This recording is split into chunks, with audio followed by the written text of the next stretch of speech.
itu, langit di atas desa Karangjati tampak muram. Awan menggantung tebal, menahan hujan yang entah kapan akan turun. Angin berhembus lembut, membawa aroma tanah dan daun-daun pisang yang baru saja disiram hujan semalam.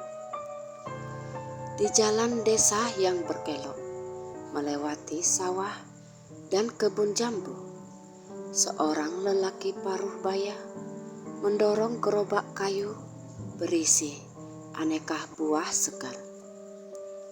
Namanya Pak Wiryo, penjual rujak keliling yang sudah dikenal hampir seluruh warga.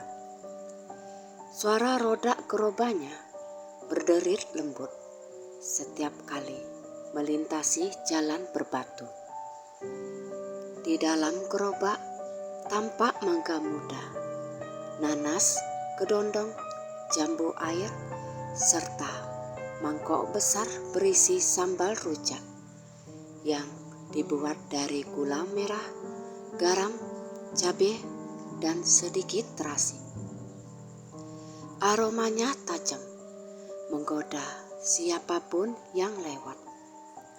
"Rujak, rujak manis pedas," serunya panjang dengan nada sedikit serak.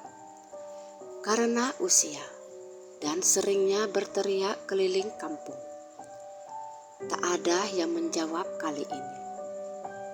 Mungkin karena saat itu cuaca terlihat akan hujan, atau warga desa lebih memilih berdiam di dalam rumah. Pak Wiryo terus berjalan, melewati rumpun bambu di pinggir jalan, lalu menuruni sedikit turunan menuju jembatan kecil dari kayu yang membentang di atas aliran air kecil. Ketika ia mendorong gerobaknya menuruni jalan licin itu, tiba-tiba seekor kucing hitam belang putih melompat dari semak di pinggir jalan, tepat di depan roda gerobak. Brak! Gerobak oleng sedikit, dan suara lemah meong terdengar lalu hening. Pak Wiryo tertegun, tangannya gemetar. Ia menatap ke bawah, dan hatinya langsung tercekat. Seekor kucing kecil tergeletak di tanah. Tubuhnya tak bergerak. Matanya setengah terbuka, dan darah menetes pelan di tanah yang becek. Pak Wiryo segera meletakkan gerobaknya, lalu ia berlutut. "Ya Allah, astagfirullah," bisiknya lirih. Aku nggak sengaja." Ia menatap tubuh kucing itu dengan pandangan menyesal. Binatang itu tampak masih muda, mungkin belum genap setahun. Bulunya halus, ekornya panjang, dan di lehernya ada kalung merah kecil dengan bandul logam berbentuk bulan sabit. Pak Wiryo merasa dadanya sesak. Ia selalu percaya bahwa membunuh hewan tanpa sengaja pun tetap membawa beban. Terlebih lagi, hewan itu seolah memiliki tuan. Ia menatap sekitar, mencari siapa tahu ada pemiliknya yang lewat. Tapi jalan itu sunyi.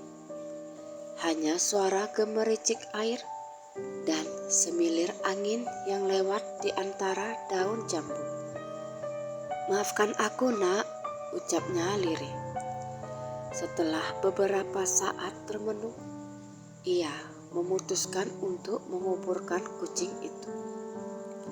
Ia menepikan gerobak ke bawah pohon jambu yang tumbuh di pinggir sawah.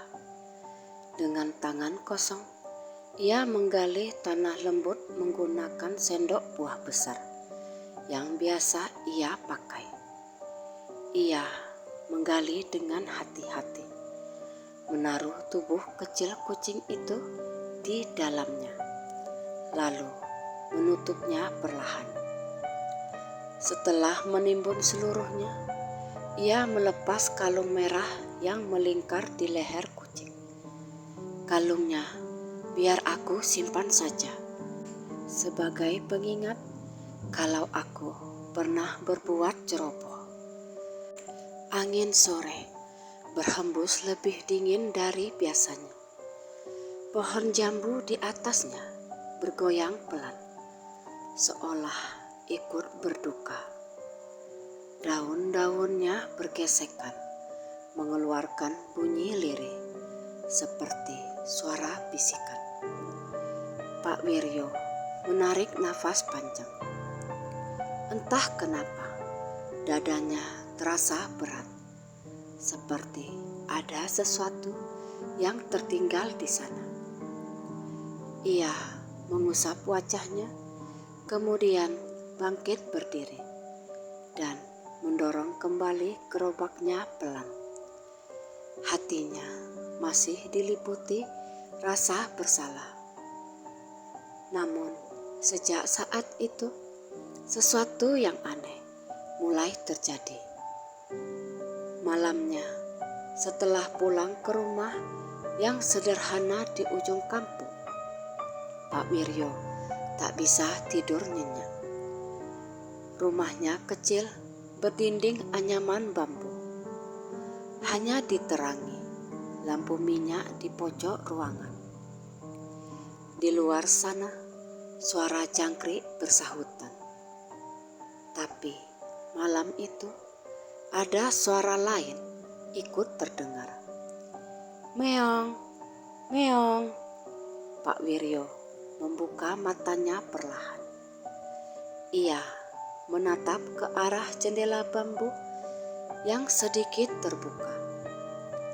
Ia yakin mendengar suara kucing dari luar rumah. Tapi anehnya, suara itu terdengar sangat dekat, seolah datang dari dalam rumah. Ia bangkit, menyalakan lampu minyak sedikit supaya lebih terang, lalu berjalan pelan ke arah dapur. Suara itu berhenti. Ia berdiri diam beberapa detik, hanya mendengar suara nafasnya sendiri. Siapa itu? Gumamnya tanpa sadar, seolah sedang berbicara kepada sesuatu. Ketika ia menoleh ke arah pintu belakang, ia melihat bayangan kecil berwarna hitam melintas cepat di lantai, seperti seekor kucing yang berlari. Tapi saat ia menelusuri ke arah itu, tak ada apapun.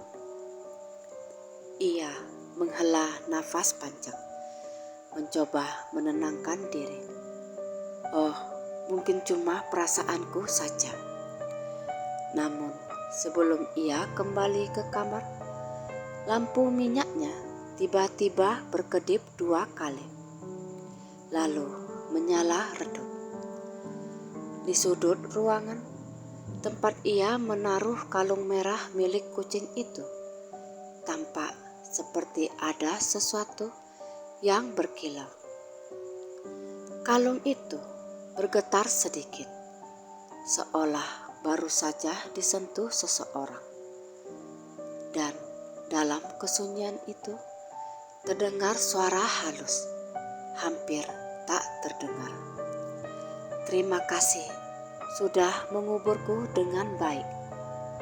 Pak Wiryo membeku. Suara itu sangat lembut, seperti suara anak kecil, tapi jelas bukan suara manusia biasa. Pagi berikutnya, langit cerah. Udara lembab selepas hujan malam membuat daun-daun tampak segar. Pak Wiryo bangun dengan mata sembab. Ia sulit tidur karena terus terbayang suara halus itu. Ia bahkan sempat membaca doa berkali-kali hingga akhirnya tertidur menjelang subuh.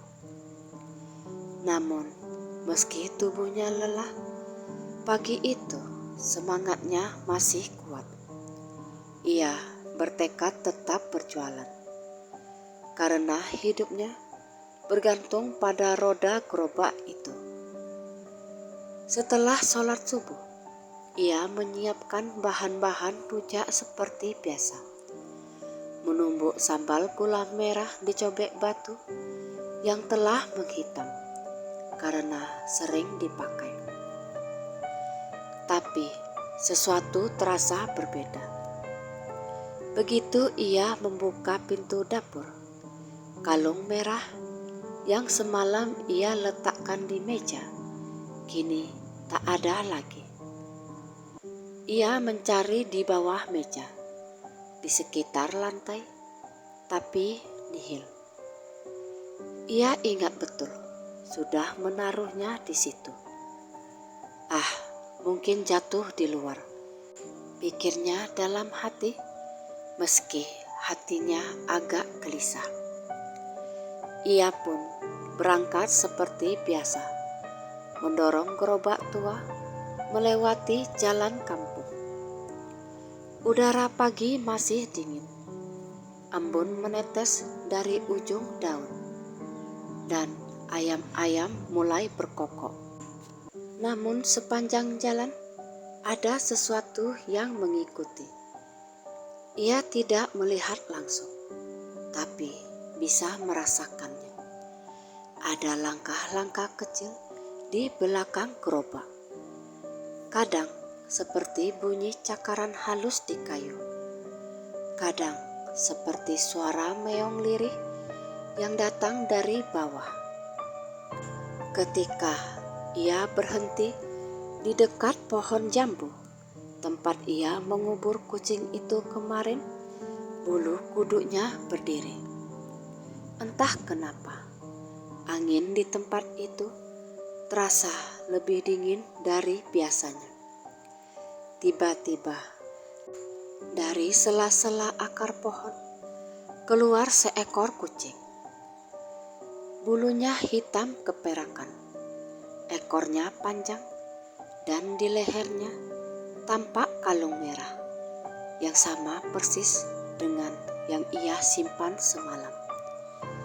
Pak Wiryo terpaku, tubuhnya kaku dan nafasnya tertahan. Loh, kok bisa? Gumamnya dalam hati.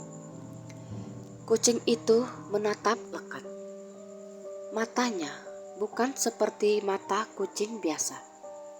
Satu matanya berwarna biru muda, satu lagi keemasan, berkilat lembut dalam sinar pagi.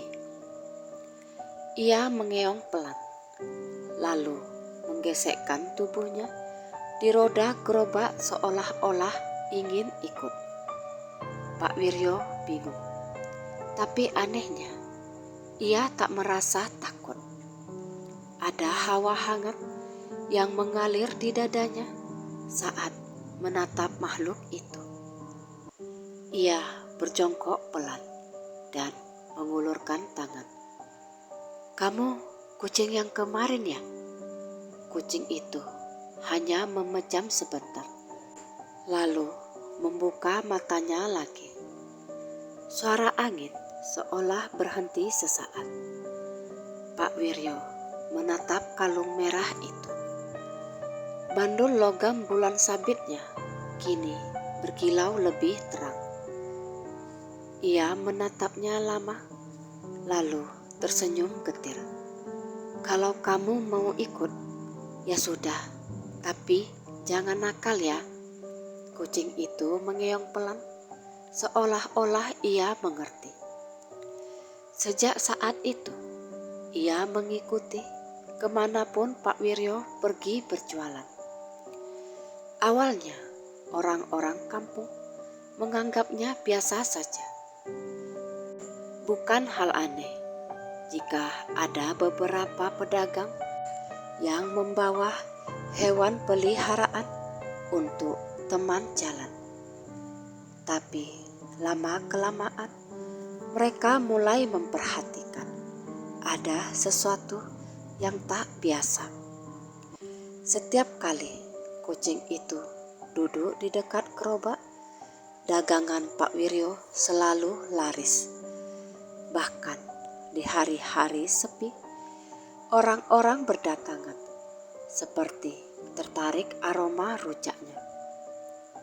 Ibu-ibu yang lewat di jalan sawah, anak-anak pulang sekolah, sampai bapak-bapak petani yang biasanya jarang membeli, kini semuanya mampir.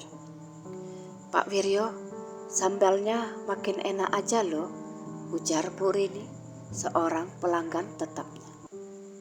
"Entah kenapa, kalau makan rujak sampean, rasanya segar terus di lidah," tambah yang lain. Padahal resep sambalnya tetap sama. Tapi setiap kali ia menoleh ke arah kucing itu hanya duduk tenang di dekat gerobak, menatap jauh ke arah kebun jambu, seperti sedang mengawasi sesuatu. Malamnya, ketika menghitung hasil dagangan, Pak Wiryo tertegun. Biasanya ia hanya membawa pulang uang pas-pasan, tapi kini jumlahnya berlipat 2. Ia bersyukur, tapi hatinya juga bertanya-tanya, apakah semua ini berkaitan dengan kucing itu? Beberapa malam kemudian, kejadian aneh lain muncul. Ketika ia membersihkan gerobak di halaman rumah, angin malam berhembus lembut. Kucing itu duduk di dekat lampu minyak. Bulunya berkilau seperti diselimuti cahaya tipis. Pak Wiryo mendekat. "Kamu ini siapa sebenarnya?" tanyanya setengah bercanda, tapi juga dengan rasa ingin tahu. Kucing itu menatapnya lama, lalu bangkit dan berjalan menuju pintu dapur. Ia berhenti, menoleh sebentar, seolah-olah minta diikuti. Pak Wiryo menurut. Kucing itu melompat ke atas meja, tempat biasanya ia menaruh bahan buah, lalu menatap ke arah dinding bambu. Dari sela-sela anyaman itu terdengar suara perempuan berbisik lirih, "Engkau orang baik. Terima kasih sudah tak biarkan jasadku terlantar." Pak Wiryo terdiam. Suara itu lembut, tenang, tapi jelas bukan suara manusia biasa. Ia menatap kucing itu yang kini menunduk, seolah menunjukkan rasa hormat. Suara itu kembali terdengar, lebih pelan, namun penuh makna. "Dulu aku mati karena manusia tamak. Tubuhku terjebak di tubuh seekor kucing yang mereka sakiti. Kau bebaskan aku dari penderitaan itu." Pak Wiryo menggigil, tapi juga merasa haru. Suara itu seperti berasal dari dunia lain, bukan jahat, tapi suci dan penuh rasa syukur. Ia menelan ludah. "Jadi kamu bukan kucing biasa ya?" Kucing itu mengeong pelan, lalu menatapnya dengan mata yang kini berpendar lembut. Di bandul kalungnya, sinar merah muda bergetar halus. Aku hanya ingin menolongmu sebagai balasan. Setelah itu, angin di dapur berhenti berhembus. Lampu minyak berkedip, lalu padam sebentar sebelum menyala kembali. Kucing itu sudah tak ada di meja, hanya meninggalkan aroma bunga kenanga yang samar. Sejak malam itu, kehidupan Pak Wiryo mulai berubah perlahan ke arah yang tak ia sangka-sangka. Hari-hari berikutnya, nama Pak Wiryo semakin dikenal. Rujaknya disebut paling nikmat di seluruh kecamatan. Bahkan ada yang datang dari kampung sebelah hanya untuk mencicipi. Tak sedikit yang heran bagaimana rasa sambalnya seolah tak pernah berubah, meski buahnya berbeda setiap hari. Namun keberuntungan itu juga mengundang rasa iri. Ada beberapa penjual rujak lain yang mulai berbisik-bisik di pasar. Pasti dia pakai pusikihan, ujar seseorang. Ya, katanya tiap pagi ada kucing hitam yang ikut di gerobaknya. Kucing itu gak pernah mau disentuh orang lain, sambung yang lain.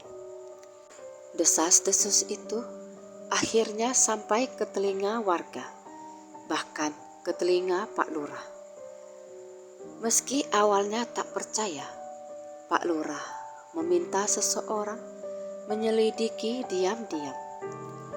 Sementara itu, di rumah, Pak Wiryo justru makin merasa ada sesuatu yang ganjil. Kucing itu, yang kini ia beri nama si Bulan, terkadang menghilang berhari-hari, lalu muncul lagi di tempat ia pertama kali dikuburkan. Kadang ia mendapati kalung merah itu bercahaya di malam hari, memantulkan warna merah muda di dinding rumah. Suatu malam setelah sholat Isya, Pak Wiryo bermimpi. Dalam mimpinya, ia berdiri di tengah kebun jambu yang sama.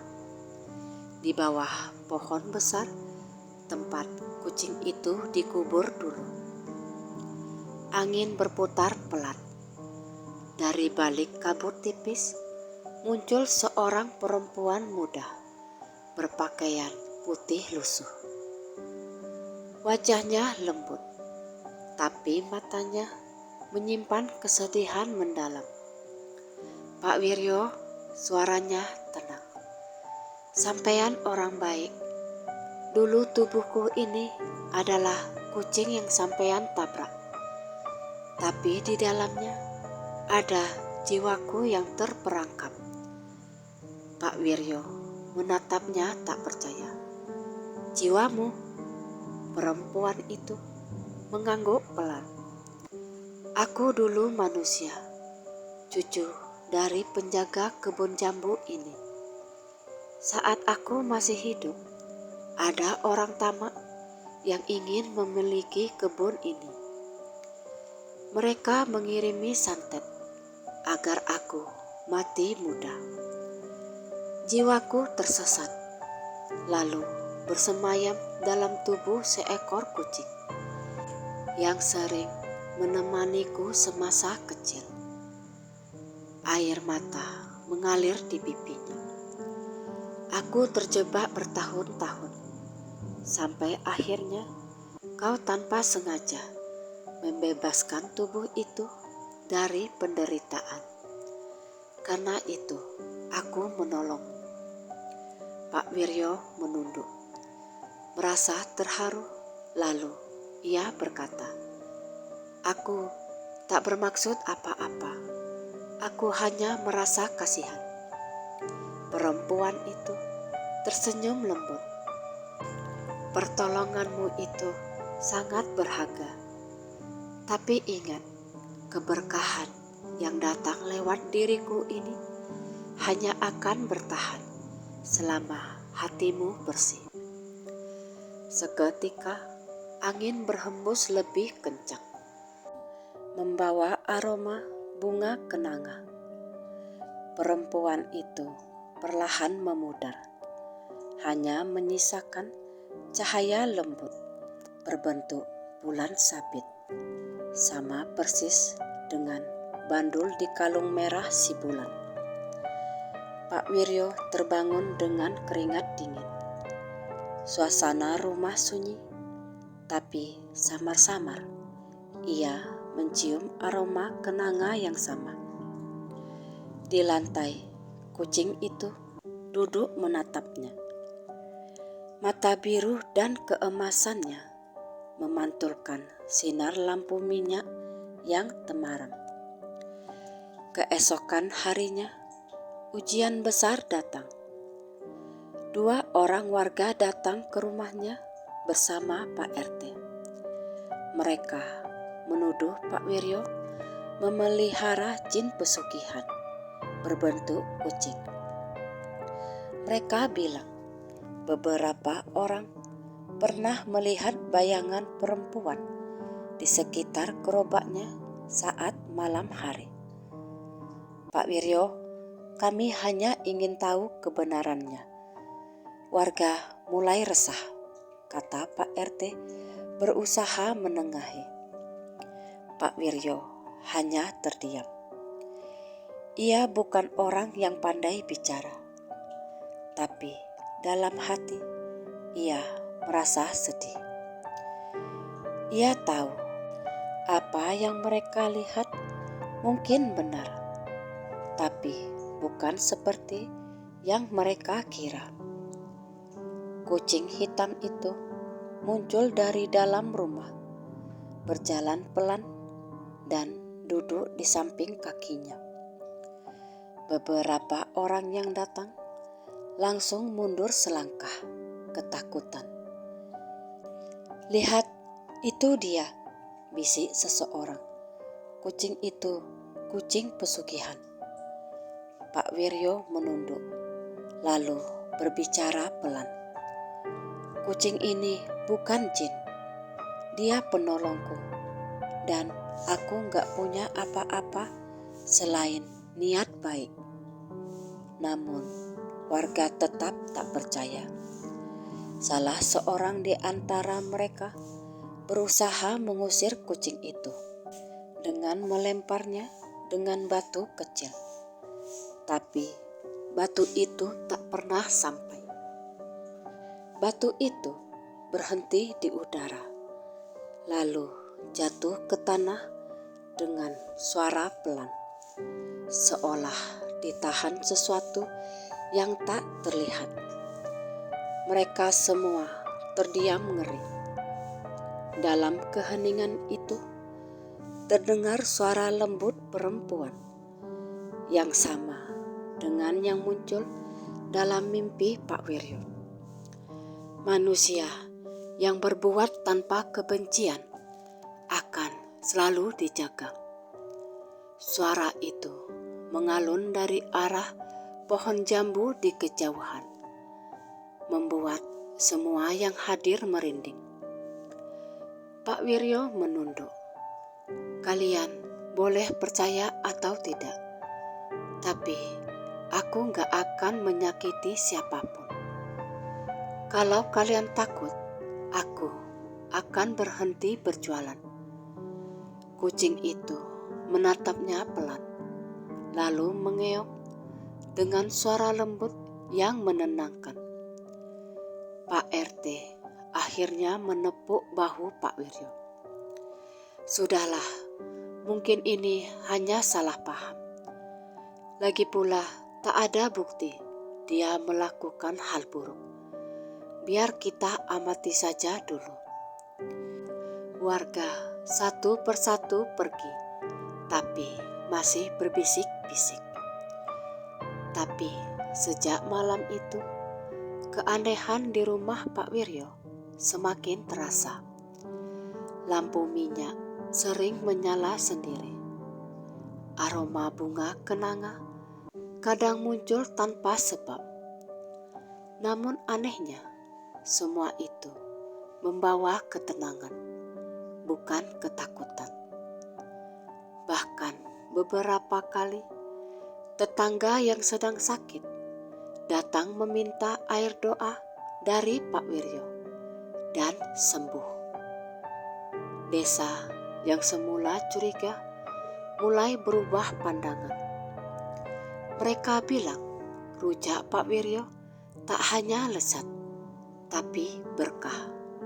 Namun jauh di dalam hatinya, Pak Wiryo tahu keberkahan itu bukan semata miliknya. Ada jiwa baik yang ikut menjaga. Jiwa seorang perempuan yang pernah terjebak di tubuh seekor kucing. Musim kemarau mulai datang. Tanah di sekitar desa Karangjati mulai merekah halus. Tapi pohon jambu besar di pinggir sawah, tempat kucing itu dikubur, tetap hijau rimbun. Buahnya banyak, manis, dan setiap kali berbuah, warga sering memetik sebagian untuk dimakan bersama-sama. Sejak kejadian malam itu, kehidupan Pak Wiryo berubah tenang. Tak ada lagi yang mencurigainya. Justru orang-orang kini hormat padanya. Ia sering diminta mendoakan warga yang sakit atau kesulitan. Karena setiap kali ia ikut berdoa, keadaan selalu membaik. Kucing hitam belang putih itu, alias si Bulan, masih setia menemaninya setiap hari. Tapi makin lama, tubuh kucing itu seperti makin memendar lembut di malam hari, seolah bukan sepenuhnya makhluk dunia. Pak Wiryo tahu, cepat atau lambat, ia akan kehilangan temannya itu. Ia sering berbicara pelan pada si Bulan di beranda rumah saat malam menjelang. "Kalau kamu memang harus pergi, aku ikhlas," ucapnya di suatu malam. "Asal kamu tenang di sana." Kucing itu menatapnya, lalu mengeong pelan. Di matanya ada pantulan cahaya bulan yang bulat sempurna di langit. Suatu malam menjelang Jumat Kliwon, angin bertiup agak kencang. Daun-daun jambu berjatuhan dan udara terasa lembab seperti akan hujan. Pak Wiryo baru saja selesai berjualan dan memarkir gerobaknya di depan rumah. Si Bulan berjalan pelan di sampingnya. Tiba-tiba suara lembut terdengar dari arah kebun jambu. "Sudah waktunya."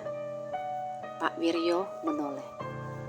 Di bawah cahaya bulan, tampak sosok perempuan berbaju putih, seperti dalam mimpinya dahulu.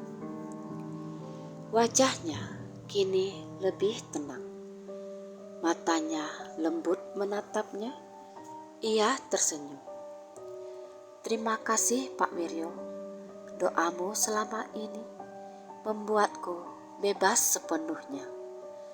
Kalung merah itu sudah tak lagi mengikat jiwaku."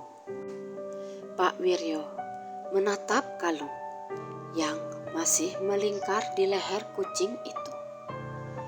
Bandul bulan sabitnya kini bersinar terang.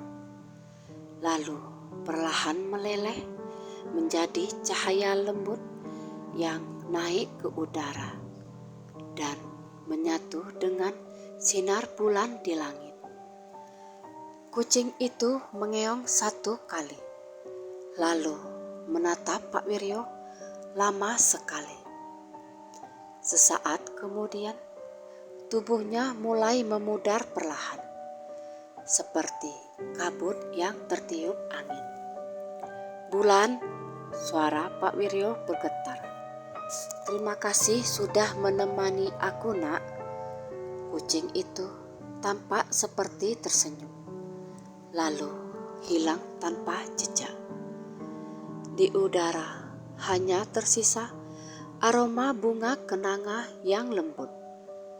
Keesokan harinya, warga menemukan buah jambu jatuh berserakan di bawah pohon besar itu. Dan di tengahnya ada sebuah kalung merah, sama seperti yang pernah dipakai kucing itu.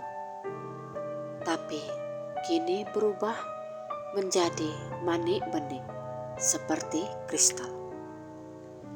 Pak Wiryo mengambilnya, lalu menanamnya di tanah tempat ia dulu mengubur kucing itu. Ia berdoa lama, menunduk dengan tulus, dan sejak hari itu ia tak pernah lagi melihat si bulan. Tapi setiap kali ia lewat di tempat itu, selalu ada seekor kucing liar lain yang duduk tenang di bawah pohon, seolah-olah sedang menjaganya. Orang-orang kampung percaya pohon jambu itu membawa berkah. Tak pernah lagi disambar petir, buahnya selalu manis, dan tanah di sekitarnya subur. Anak-anak sering bermain di bawahnya tanpa rasa takut. Bahkan sering terdengar suara meong halus yang seolah menjawab tawa mereka. Beberapa tahun kemudian, usaha rujak Pak Wiryo semakin berkembang. Ia membuka warung kecil di depan rumah, dibantu oleh anak-anak muda desa. Tapi meski sudah punya warung, ia tetap setia membawa gerobaknya keliling setiap sore. Ia berkata, "Biar hatiku tetap dekat dengan tanah dan doa orang-orang kecil." Setiap kali ia berhenti di jalan dekat pohon jambu, angin selalu berhembus lembut, membawa aroma kenanga yang samar. Ia tahu roh baik itu masih menjaga. Kadang kalau malam bulan purnama, Pak Wiryo duduk di beranda sambil menatap langit. Ia sering melihat bayangan samar seekor kucing berjalan pelan di pekarangan, menoleh lalu menghilang di balik cahaya bulan. Dan setiap kali itu terjadi, hatinya terasa damai.